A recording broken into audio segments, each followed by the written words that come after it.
I'm Alexander, and today's video will be spindle speed and feed rate testing of different mills and materials. In this video, I will share my results, followed by the raw footage of the machining for your reference.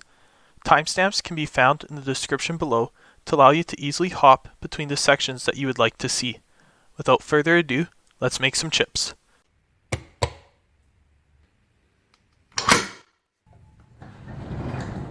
To preface this video, I have a 400 watt spindle, and if you have a more powerful spindle, you should be able to get more aggressive feeds and speeds, as the rigidity of this machine is better than the spindle. On to the results. So here we can see all the tests that I carried out. There are 10 different tests, 1 through 10.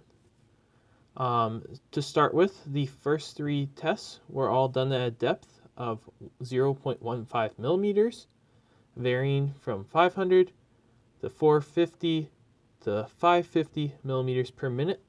And of the first 3, I think the first one is the best at the 500 millimeters per minute feed rate, just because it gives the cleanest result. Then moving on to number 4, it is at a 0.08 millimeter depth at a 500 millimeter per second feed rate. All in all, it's a little cleaner than the other ones, but for the half the depth of cut, I don't think it's worth it. Number 5 went good at the beginning when it wasn't at the proper depth, but when it did its first pass at the full depth, it was very choppy, and I ended up stopping the test as I wasn't comfortable continuing, and that was a 0.3 depth of cut, 500 millimeter per second feed rate. Moving on to number 6 and 7, both of them are tests that I think were successful overall. The 6 is done at a 0.2 depth of cut at 500 millimeters per second, and number 7 was at 0.3 millimeters depth of cut and the 250 millimeters per minute. I feel like number 6 would be good for a roughing operation, whereas number 7 would be better for doing both your roughing and finishing in the same pass.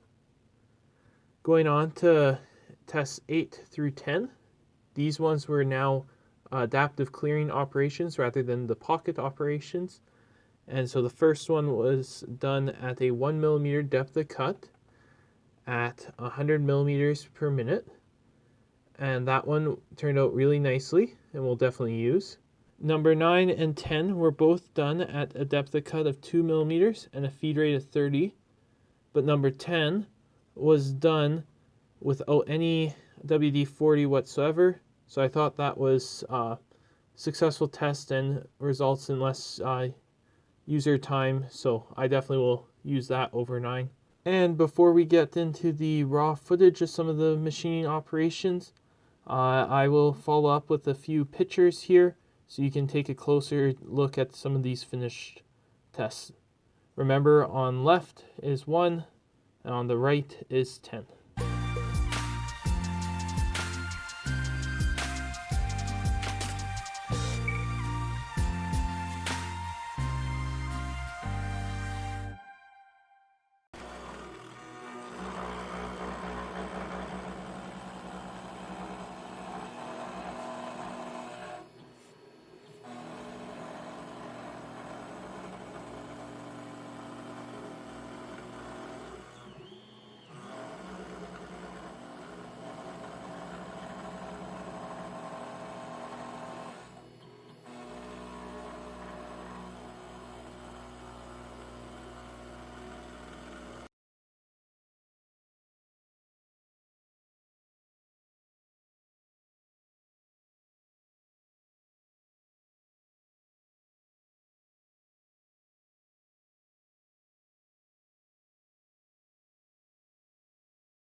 you.